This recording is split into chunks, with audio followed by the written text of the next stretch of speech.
Hi, welcome to Analysis by NRD. Today we will discuss about the topic IGNOU MA Psychology, Personality Theories and Assessment, Block 1, Unit 3, second part video. So let's start. Projective techniques. These techniques are assumed to reveal those central aspects of personality that lie in the unconscious mind of an individual. Unconscious motivations, hidden desires, inner fears, and complexes are presumed to be elicited by their unstructured nature that affect the client's conscious behavior. The assignment of a relatively unstructured task is a major distinguishing feature of projective techniques.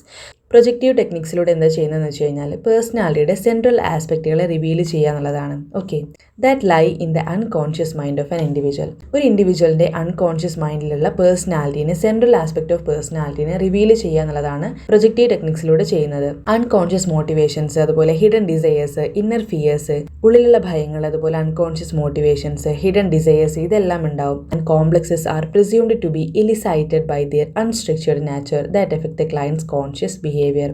So ഇതെല്ലാം എന്ത് ചെയ്യുന്നുണ്ട്, അവരുടെ conscious ബിഹേവിയറിനെ effect ചെയ്യുന്നുണ്ട് എന്നുള്ളതാണ്. Okay, the assignment of a relatively unstructured task is a major distinguishing feature of projective techniques. So assignment of relatively unstructured ആയിട്ടുള്ള task ആണ് majorly distinguish ചെയ്യുന്നത് ഫീച്ചർ ഓഫ് പ്രൊജക്റ്റീവ് ടെക്നിക്സിനെ. An unstructured task is one that permits an endless range of possible responses. ഒരു unstructured task എന്ത് ചെയ്യും, അത് permit ചെയ്യും endless range of possible responses. So possible റെസ്പോൺസസിൻ്റെ എൻലെസ് റേഞ്ചിനെ എന്ത് ചെയ്യും, അൺസ്ട്രക്ചേർഡ് ടാസ്ക് പെർമിറ്റ് ചെയ്യും. The underlying hypothesis of projective techniques is that the way the test's material or structures are perceived and interpreted by the individual reflects the fundamental aspect of her or his psychological functioning. Projective techniquesന്റെ ഒരു hypothesis, അതിൻ്റെ ഒരു ധാരണ എന്ന് പറയുന്നത് the way test's material or structures are perceived and interpreted by the individual. പ്രൊജക്റ്റീവ് ടെക്നിക്കിന്റെ hypothesis എന്ന് പറയുന്നത് ഒരു ഇൻഡിവിജ്വൽ ഏത് രീതിയിലാണ് ആ ഒരു പ്രൊജക്റ്റീവ് ടെക്നിക്കിനെ പെർസീവ് ചെയ്യുന്നത് അല്ലെങ്കിൽ ഇന്റർപ്രറ്റ് ചെയ്യുന്നത്. ഇന്റർപ്രറ്റ് എന്ന് പറഞ്ഞാൽ അതിന് അർത്ഥം കൊടുക്കുന്നത്. ആ ഒരു പെർട്ടിക്കുലർ പ്രൊജക്റ്റീവ് ടെക്നിക്ക് ഏത് രീതിയിലാണ് അവർ ഉൾക്കൊള്ളുന്നത്, അവർ മനസ്സിലാക്കുന്നത്, ഇന്റർപ്രറ്റ് ചെയ്യുന്നത് എന്നുള്ളതാണ് എന്ത് ചെയ്യുന്നത്, ഇതിലൂടെ മനസ്സിലാക്കുന്നത്. അതിന്റെ സ്ട്രക്ചേഴ്സ് അവർക്ക് കാണിച്ചു കൊടുക്കുന്ന സമയത്ത് അത് അവർ ഏത് രീതിയിലാണ് പെർസീവ് ചെയ്യുന്നത് അല്ലെങ്കിൽ ഇന്റർപ്രറ്റ് ചെയ്യുന്നത്, അർത്ഥം കൊടുക്കുന്നത് എന്നതിന്റെ അടിസ്ഥാനത്തിലാണ് എന്ത് ചെയ്യുന്നത്, അവരെ മനസ്സിലാക്കുന്നത്. Reflects the fundamental aspect of her or his psychological functioning. അതെന്ത് ചെയ്യും, അത് റിഫ്ലക്റ്റ് ചെയ്യും. സോ അവർ ഏത് രീതിയിലാണ് അതിന് മീനിങ് കൊടുക്കുന്നത്, അതിനെ എന്ത് ചെയ്യും, അതനുസരിച്ച് അവരുടെ സൈക്കോളജിക്കൽ ഫംഗ്ഷനിങ് നമുക്ക് എന്ത് ചെയ്യാൻ പറ്റും, മനസ്സിലാക്കാൻ പറ്റും. Okay, in other words the test material serves as a sort of screen on which respondents project their characteristics, thought process, anxieties, conflicts and needs. മറ്റൊരു രീതിയിൽ പറഞ്ഞു കഴിഞ്ഞാൽ ഈ ടെസ്റ്റ് മെറ്റീരിയൽ അവർ സെർവ് ചെയ്യുന്നത് sort of screen on which respondent project. So ആ ഒരു പ്രോജക്റ്റിനകത്ത് നോക്കുന്ന സമയത്ത് അവരെന്ത് ചെയ്യും, ആ ഒരു സ്ക്രീന് സോർട്ട് ചെയ്യും. അവരുടെ കാറ്റഗറീസ്, തോട്ട് പ്രോസസ്സുകളും അതുപോലെ തന്നെ അവരുടെ ആങ്സൈറ്റീസും കോൺഫ്ലിക്ട്സും അവരുടെ നീഡ്സും എല്ലാം എന്ത് ചെയ്യും, അതിനകത്ത് എന്ത് ചെയ്യും, റെസ്പോൺസ് ചെയ്യും എന്നുള്ളതാണ്.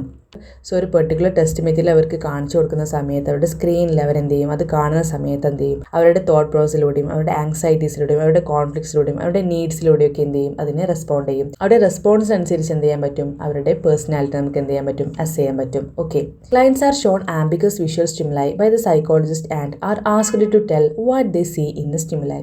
ക്ലയൻറ്റ്സിന് എന്ത് ചെയ്യും, ആംബിഗസ് ആയിട്ടുള്ള വിഷ്വൽസ് കാണിച്ചു കൊടുക്കും. ആംബിഗസ് എന്ന് പറഞ്ഞാൽ വ്യക്തമല്ലാത്ത ഒരു മീനിങ് ആണ്. By the psychologist and are asked to tell what they see in the stimuli.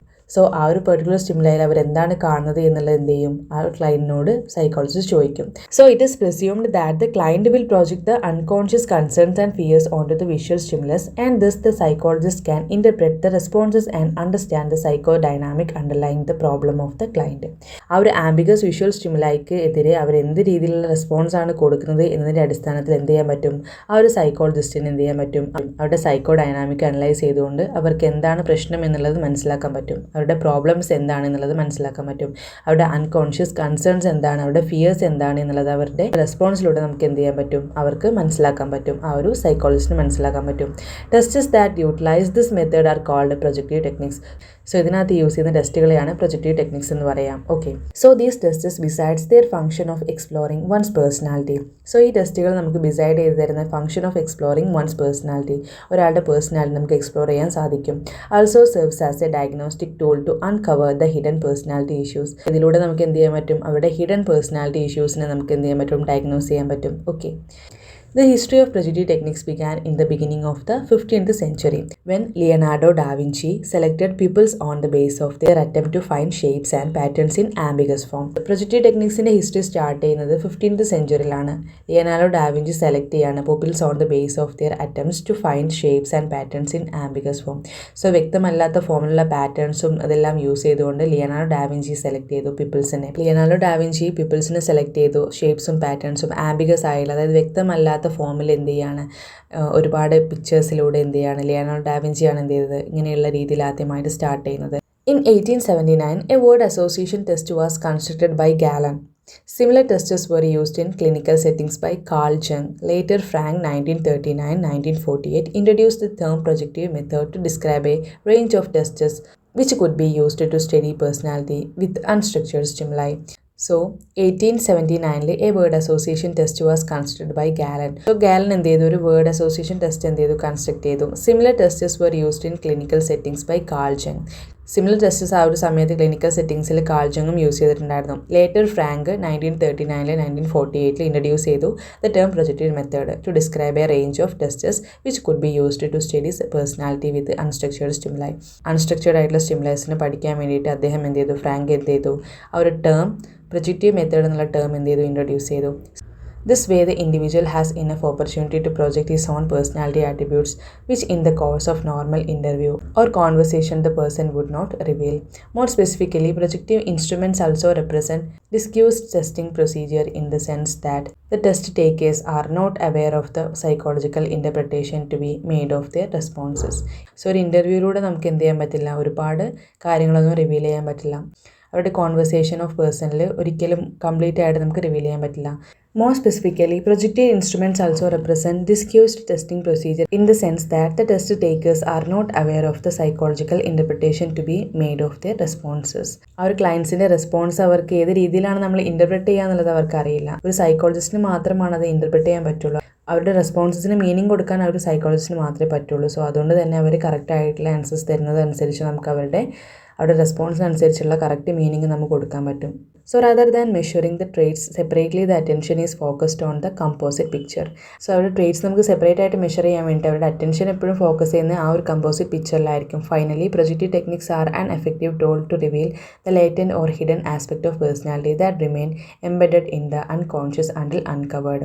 These techniques are based on the assumption that if the stimulus structures is weak in nature, it allows the individual to project his or her feelings, desires and needs that are further interpreted by the experts. Finally, പറയുകയാണെങ്കിൽ projective techniques are an effective tool to reveal the latent or hidden aspect of personality that remain embedded in the unconscious until uncovered. So projective techniques effective ടൂളാണ്. നമുക്ക് ഒരുപാട് കാര്യങ്ങൾ reveal ചെയ്യാൻ പറ്റും. Hidden ആസ്പെക്റ്റുകളും അതുപോലെ പേഴ്സണാലിറ്റിയിൽ embedded ആയിട്ട് കിടക്കുന്ന അൺകോൺഷ്യസ് ആയിട്ട് കിടക്കുന്ന എല്ലാ കാര്യങ്ങളും നമുക്ക് എന്ത് ചെയ്യാൻ പറ്റും, നമുക്ക് പുറത്തോട്ട് കൊണ്ടുവരാൻ പറ്റും.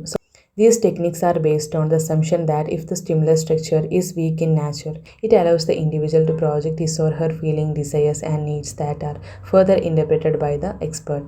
ഈ ഒരു സ്റ്റിമുലസ് സ്ട്രക്ചർ ചെയ്യുന്നത് വീക്ക് ആയിട്ടാണ് എന്നുണ്ടെങ്കിൽ, സോ ഈ ഒരു ടെക്നിക്സ് ഉപയോഗിച്ചുകൊണ്ട് നമ്മൾ അവരുടെ പേഴ്സണാലിറ്റി അസ് ചെയ്യുകയാണ് എന്നുണ്ടെങ്കിൽ അതിൻ്റെ സ്റ്റിമുലസ് സ്ട്രക്ചർ നമുക്ക് വീക്ക് ആയിട്ടാണ് കിട്ടുന്നതെന്നുണ്ടെങ്കിൽ, അതായത് അവരുടെ റെസ്പോൺസസ് കിട്ടുന്നത് വീക്ക് ആയിട്ടാണ് നമുക്ക് കിട്ടുന്നതെന്നുണ്ടെങ്കിൽ, നമുക്കത് മനസ്സിലാക്കാൻ പറ്റുന്നില്ല എങ്കിൽ it allows the individual to project his or her feelings, desires and needs that the further interpreted by the expert. So ആ ഒരു ഇൻഡിവിജ്വൽ നമ്മൾ എക്സ്പേർട്ടിലേക്ക് കൊടുക്കുമെന്നുള്ളതാണ്.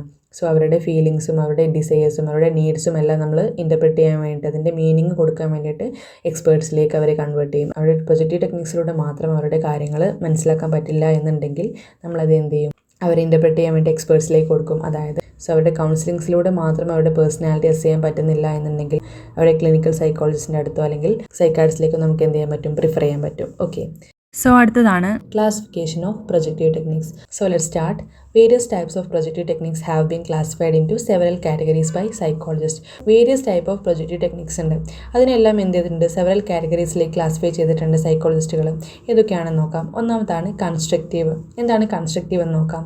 It includes all those tests and situations where the construction of some specific tasks is to be done by the examinee.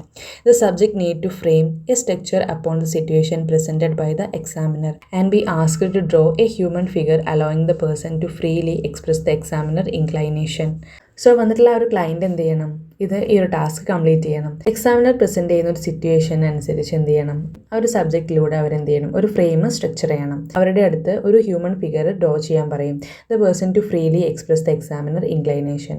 ആ ഒരു എക്സാമിനറിന്റെ ഇൻക്ലൈനേഷൻ അനുസരിച്ച് അവർ freely എന്ത് ചെയ്യും, ആ ഒരു പേഴ്സൺ എന്ത് ചെയ്യും, അവരുടെ ഫീലിംഗ് എക്സ്പ്രസ് ചെയ്യും ആ ഒരു ഹ്യൂമൻ ഫിഗറിലൂടെ. ഓക്കെ, അതാണ് കൺസ്ട്രക്റ്റീവ് മെത്തേഡ് എന്ന് പറയുന്നത്. അടുത്തതാണ് constitutive. This category includes those tests which require the examiner to constitute structures upon some given unstructured materials. As for example, the Rorschach ink blot technique. In this test, the examiner imposes on structure upon the unstructured ink blot, Zubin, Eros, and Schumer 1965, and the subject responses are scored and interpreted. So ഒരു client എന്ത് ചെയ്യും, unstructured materials കൊടുക്കും. ആ ഒരു unstructured മെറ്റീരിയൽസിന് എന്ത് ചെയ്യണം, അവരെ എന്താണ് അവർ ഇൻ്റർപ്രിറ്റ് ചെയ്ത് പറയുന്നത് അതനുസരിച്ച് എന്ത് ചെയ്യും, ആ ഒരു സൈക്കോളജിസ്റ്റിന് അവരുടെ പേഴ്സണാലിറ്റി അസ് ചെയ്യാൻ പറ്റും. സോ ആസ് ഫോർ എക്സാമ്പിളായിട്ട് പറയുകയാണെങ്കിൽ Rorschach ink blot technique. So Rorschach ink blot ടെക്നിക്കിലൂടെ എന്ത് ചെയ്യുക, എക്സാമിനെ ഇമ്പോസ് ചെയ്യുന്നുണ്ട്. അൺസ്ട്രക്ചേർഡ് ആയിട്ടുള്ള ഇങ്ക് ബ്ലോട്ട്സ് ആയിരിക്കും അതിനകത്ത് ഉണ്ടാവുക. സോ എന്ത് ചെയ്യണം, ആ ഒരു എക്സാമിനെ എന്ത് ചെയ്യണം, അതായത് ആ ഒരു ക്ലയൻറ്റ് എന്ത് ചെയ്യണം, അതിനെ ഇൻ്റർപ്രിറ്റ് ചെയ്യണം, അതായത് അതിനകത്ത് സ്കോർ കൊടുക്കണം, അതിന് സബ്ജക്റ്റ് റെസ്പോൺസ് ചെയ്യണം. സോ ഈ ഒരു കാറ്റഗറിയിൽ ചില സ്ട്രക്ചേഴ്സ് ആയിരിക്കും അൺസ്ട്രക്ചേർഡ് മാനറിലായിരിക്കും ആ ഒരു സ്ട്രക്ചേഴ്സ് ഉണ്ടാവുക. സോ അതെന്ത് ചെയ്യും, സൈക്കോളജിസ്റ്റ് ആ ഒരു ക്ലയൻറ്റിന് കാണിച്ചു കൊടുക്കുന്ന സമയത്ത് അവരെന്ത് ചെയ്യണം, അതിനൊരു മീനിങ് കൊടുക്കണം, അതിനൊരു റെസ്പോണ്ട് കൊടുക്കണം. സോ അതിനനുസരിച്ച് എന്ത് ചെയ്യും, അവരുടെ പേഴ്സണാലിറ്റി അസ് ചെയ്യാൻ പറ്റും. അതിന് എക്സാമ്പിളായിട്ട് റോഷാക്ക് ഇങ്ക് ബ്ലോട്ട് ടെക്നിക്കാണ് പറയുന്നത്. ഓക്കെ, അടുത്താണ് cathartic. It include those situations where the examinee can release his wishes, inner demands, conflict etcetera through some manipulative task. So cathartic എന്ന് പറഞ്ഞു കഴിഞ്ഞാൽ ഇത് ഇൻക്ലൂഡ് ചെയ്യുന്ന ചില സിറ്റുവേഷൻസ് ആണ്. സോ മാനിപ്പുലേറ്റീവ് ടാസ്ക് ആണ് ഇവർക്ക് കൊടുക്കുക. സോ അവർക്ക് മാനിപ്പുലേറ്റീവ് ടാസ്ക് കൊടുക്കുന്ന സമയത്ത് ആ ഒരു ക്ലയൻറ്റ് റിലീസ് ചെയ്യുന്ന വിഷസ്, അവരുടെ ഇന്നർ ഡിമാൻഡ്സ്, അവരുടെ കോൺഫ്ലിക്ട്സ്, ഇതെല്ലാം എന്ത് ചെയ്യാൻ പറ്റും, അതിലൂടെ നമുക്ക് മനസ്സിലാക്കാൻ പറ്റും. അതാണ് കഥാർട്ടിക്. അടുത്താണ് interpretative. It include those test situations where the examinee has to add a detailed meaning to the given situation. ഇത് ഇൻക്ലൂഡ് ചെയ്യുന്ന ടെസ്റ്റ് സിറ്റുവേഷൻ ആണ്. സോ ആ ഒരു ക്ലയൻറ്റ് എന്ത് ചെയ്യണം, അതിൽ ഡീറ്റെയിൽഡ് മീനിങ് കൊടുക്കണം. ഒരു ഗിവൺ സിറ്റുവേഷന് അവർക്കൊരു ഗിവൺ സിറ്റുവേഷൻ കൊടുക്കും, ഒരുപാട് ടെസ്റ്റുകളായിരിക്കും. സോ അതിനകത്ത് എന്ത് ചെയ്യണം, അവരൊരു മീനിങ് കൊടുക്കണം. ഒരു എക്സാമ്പിളായിട്ട് പറയുകയാണെങ്കിൽ the thematic apperception test TAT and the word association test. So എക്സാമ്പിളായിട്ട് പറയുന്നതാണ് തീമാറ്റിക് അപ്പർസെപ്ഷൻ ടെസ്റ്റും അതുപോലെ തന്നെ TAT വേർഡ് അസോസിയേഷൻ ടെസ്റ്റും. സോ ഇതൊക്കെ നമുക്ക് ഡീറ്റെയിൽ ആയിട്ട് പഠിക്കാം. സോ ഇതൊന്ന് ജസ്റ്റ് ഒന്ന് ഓർത്ത് വെച്ചാൽ മതി. ഈ ടെസ്റ്റുകളൊക്കെ ക്ലാസിഫിക്കേഷൻ ചെയ്തിരിക്കുന്നത് ഏത് കാറ്റഗറിയിലാണെന്നുള്ളത് മനസ്സിലാക്കാൻ വേണ്ടിയിട്ടാണ്. ഇതെല്ലാം ഒന്ന് ഓർത്ത് വെച്ചാൽ മതി. ഈ ടെസ്റ്റുകളെല്ലാം ഡീറ്റെയിൽ ആയിട്ട് പഠിക്കുന്നുണ്ട്. ഓക്കെ, അതാണ് ഇൻ്റർപ്രിറ്റീവിന് എക്സാമ്പിളായിട്ട് നമുക്ക് എന്ത് പറയാം, TAT തീമാറ്റിക് അപ്പർസെപ്ഷൻ ടെസ്റ്റും അതുപോലെ തന്നെ വേർഡ് അസോസിയേഷൻ ടെസ്റ്റും. ഓക്കെ, അടുത്താണ് refractive. This category includes all those techniques through which the examinee gets the opportunity to depict his personality in the form of drawing, painting, etc. Frank cited that graphology is the best example of this category. Refractive എന്ന് പറഞ്ഞു കഴിഞ്ഞാൽ ഈ ഒരു കാറ്റഗറിയിൽ include ചെയ്യുന്നത് ചില techniques ആണ്. So ആ ഒരു ക്ലയൻറ്റിന് നമ്മൾ കൊടുക്കുന്ന ചില ഓപ്പർച്യൂണിറ്റീസ് ആണ് ചില ടാസ്കിലൂടെ. സോ അവരുടെ പേഴ്സണാലിറ്റി ഡിപ്പിക്റ്റ് ചെയ്യാൻ വേണ്ടി അവർക്ക് ഡ്രോയിങ് കൊടുക്കും, അവർക്ക് പെയിൻറ്റിങ് ചെയ്യാനുള്ളത് കൊടുക്കും. സോ ഡ്രോയിങ്ങിലൂടെയും പെയിൻറ്റിങ്ങിലൂടെയും അവരുടെ പേഴ്സണാലിറ്റി എന്ത് ചെയ്യാൻ പറ്റും, അസ് ചെയ്യാൻ പറ്റും. If we evaluate Frank classification, it is obvious that it consists of several limitations. The biggest one is that according to his classification, same test can be included in 2 or more categories, causing considerable overlap. This way, Frank classification is not popular classification of projective methods. ഫ്രാങ്കിൻ്റെ classification നമ്മൾ evaluate ചെയ്യുകയാണെന്നുണ്ടെങ്കിൽ അദ്ദേഹത്തിൻ്റെ ക്ലാസിഫിക്കേഷനിലെ വലിയൊരു limitation എന്ന് പറയുന്നത് same test എന്ത് ചെയ്തിട്ടുണ്ട്, 2 or more കാറ്റഗറീസിൽ ഇൻക്ലൂഡ് ചെയ്തിട്ടുണ്ട്. So causing considerable overlap. This way Frank classification is not popular. അതുകൊണ്ട് തന്നെ അദ്ദേഹത്തിൻ്റെ ക്ലാസിഫിക്കേഷൻ എന്താ, പോപ്പുലർ അല്ല. സോ സെയിം ടെസ്റ്റിൻ്റെ 2 അതിലധികമോ കാറ്റഗറീസ് എന്ത് ചെയ്തു, ഇൻക്ലൂഡ് ചെയ്തു. സോ അതുകൊണ്ട് തന്നെ ഫ്രാങ്കിൻ്റെ ക്ലാസിഫിക്കേഷൻ പോപ്പുലർ അല്ല. ഓക്കെ, സോ അടുത്താണ് association techniques. This category includes all those situations where responses are to be given by the examinee in the form of associations which he makes after seeing or listening to the stimulus material. എക്സാമ്പിളായിട്ട് പറയുകയാണെങ്കിൽ the word association test etcetera. So association techniques എന്ന് പറയുന്നത് ഒരു stimulus materials കൊടുക്കും. ചിലപ്പോൾ അത് എന്തെങ്കിലും കേൾക്കുന്നതായിരിക്കാം അല്ലെങ്കിൽ കാണുന്നതായിരിക്കാം. So അവർക്കൊരു അസോസിയേഷൻ ആയിട്ടുള്ള സ്റ്റിമുലസ് അവർ റെസ്പോൺസിലൂടെ കാണിക്കും ഒരു സിറ്റുവേഷൻ അനുസരിച്ച്. സോ ഇതിനെയാണ് അസോസിയേഷൻ ടെക്നിക്സ് എന്ന് പറയുന്നത്. സോ അതിന് എക്സാമ്പിളായിട്ട് പറയുന്നത് ദ വേർഡ് അസോസിയേഷൻ ടെസ്റ്റാണ്. വേർഡ് അസോസിയേഷൻ ടെസ്റ്റാണ്. വേർഡ് അസോസിയേഷൻ ടെസ്റ്റിൽ വരുന്നത് എന്താണെന്ന് വെച്ച് കഴിഞ്ഞാൽ, സോ അവരെന്തെങ്കിലും കാണുകയാണ് അല്ലെങ്കിൽ കേൾക്കുകയാണ് ചെയ്യുന്നത് എന്നുണ്ടെങ്കിൽ ആ ഒരു സമയത്ത്, ഒരു പർട്ടിക്കുലർ സമയത്ത് അവരുടെ മനസ്സിൽ വന്നിട്ടുള്ള ആ ഒരു ഫസ്റ്റ് വേർഡ് എന്ത് ചെയ്യണം, അവർ അട്ടർ ചെയ്യണം, അതായത് ഉച്ചരിക്കണം. So the responses in accordance with the reaction time are used for the analysis of personality of the individual. So ആ ഒരു സമയത്തിൽ അവരുടെ റെസ്പോൺസിനനുസരിച്ച് അവരുടെ ഇൻഡിവിജ്വലിൻ്റെ പേഴ്സണാലിറ്റി നമുക്ക് എന്ത് ചെയ്യാൻ പറ്റും, അസ് ചെയ്യാൻ പറ്റും, അനലൈസ് ചെയ്യാൻ പറ്റും. ഓക്കെ.